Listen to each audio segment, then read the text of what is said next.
நீங்கள் செலவே பண்ண மாட்டேன்னு சொன்னீங்க. ஆனால் அவர் வந்து ₹1 டீ குடிக்கிறதுக்கு கூட நீங்கள் செலவு பண்ணாமல் எப்படி நீங்கள் பண்ண முடியும் அப்படின்னு.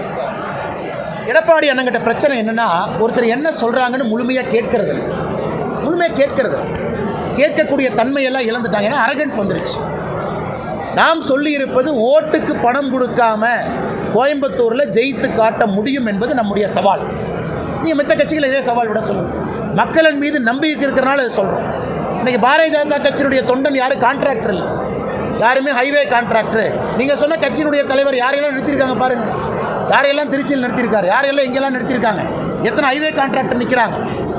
அவங்க ஆண்ட பொழுது சம்பாதித்த பணமெல்லாம் யார் கையில் இருக்கோ அவர்கள் தான் இன்றைக்கி பாதி பேர் வேட்பாளர்கள். அது சாமானிய மக்களுக்கு அந்த வேட்பாளர் லிஸ்ட்டை பார்த்தாவே தெரியும்.